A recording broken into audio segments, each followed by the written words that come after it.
Hello, curious minds, and welcome back to our channel. Today, we are pulling back the curtain on a forgotten chapter of scientific history, a story of pure genius, profound injustice, and a legacy almost erased from our textbooks. We're delving into the remarkable life of Alice Ball, a young chemist whose brilliance offered a beacon of hope against one of humanity's oldest and most feared scourges, leprosy. To truly grasp the magnitude of her achievement, we first have to understand the terror that leprosy, now known as Hansen's disease, invoked in the early 20th century. This wasn't just a disease, it was a social death sentence. For millennia, it had been a source of fear and superstition, a condition that led to complete and utter ostracization.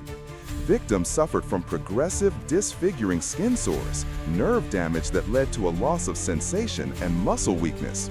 Because they couldn't feel pain in their extremities, they would suffer from repeated injuries, leading to the loss of fingers and toes and the characteristic features that inspired such dread.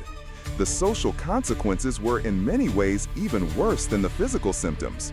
Those diagnosed were torn from their families, their communities, and their lives, forced into isolation in remote leper colonies. One of the most famous of these was on the Hawaiian island of Molokai, at Kalaupapa, a place people were sent to die, not to be cured. Imagine being declared unclean, a pariah, your identity stripped away and replaced by a single horrifying label. This was the reality for millions. For centuries, there was no effective cure, but there was a folk remedy, a glimmer of hope that came from the seeds of the chaulmoogra tree. The oil extracted from these seeds was known to have some therapeutic properties against the disease. But here was the enormous problem. The delivery method was a nightmare. The oil was incredibly thick, viscous, and foul-tasting. When patients tried to ingest it, they were often racked with such violent nausea and vomiting that they couldn't keep it down. It was a treatment that was almost as torturous as the disease itself. So, doctors tried another route, injection. This seemed like a more direct approach, but it failed spectacularly. The oil was not water-soluble. It was like trying to inject thick, sticky syrup directly into muscle tissue. It wouldn't absorb into the bloodstream. Instead, it formed painful, hardened abscesses under the skin, which were agonizing and prone to infection. The cure was, quite literally, physically incompatible with the human body.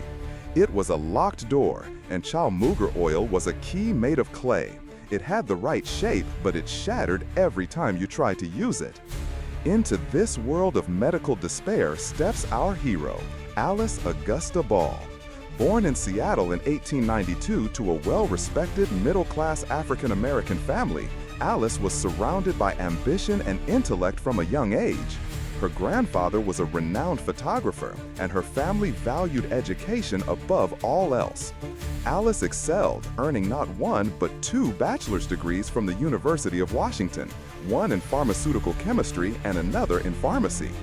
In an era of rampant racial and gender discrimination, this alone was a monumental achievement. But she was just getting started. She was offered a scholarship to the College of Hawaii, now the University of Hawaii, to pursue her master's degree in chemistry.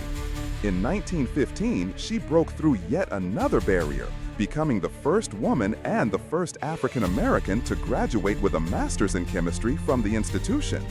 Her thesis research caught the eye of Dr. Harry T. Hallman, a physician at the Kalihi Hospital in Hawaii, who was working with patients suffering from leprosy. He knew the potential of chaulmoogra oil, but he was stumped by the delivery problem. He saw the brilliance in this young 23-year-old chemist and tasked her with the seemingly impossible: make the uninjectable injectable. And Alice, with her profound understanding of chemistry, did exactly that. She theorized that she could isolate the active ingredients in the oil, the ethyl esters of its fatty acids, and modify them to be water-soluble. Through a meticulous and groundbreaking process, she succeeded. She developed a technique to create a light, injectable, and absorbable solution that could be delivered directly and safely into a patient's bloodstream. For the first time, the full therapeutic power of the chaulmoogra tree could be unleashed without the horrific side effects. This technique, which became known as the Ball method, was nothing short of a miracle. It was the key to the lock, forged in steel. Patients could finally be treated effectively.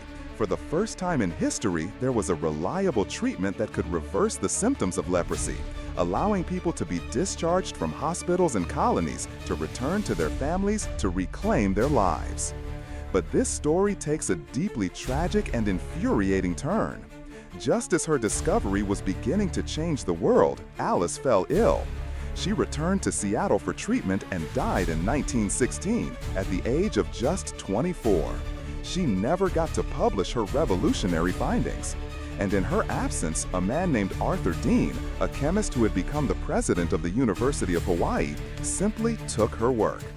He continued her research, refined the mass production of the injectable solution, and published the findings as his own.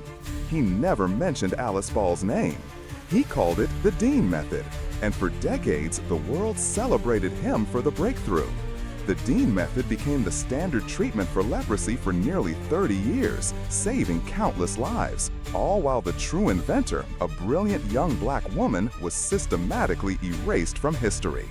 Her legacy is a powerful testament to the fact that a single brilliant mind can change the world, even if the world takes a century to say her name. What does Alice's story teach you about justice and recognition in our own time? Share your thoughts below. Subscribe for more untold stories, and see you soon.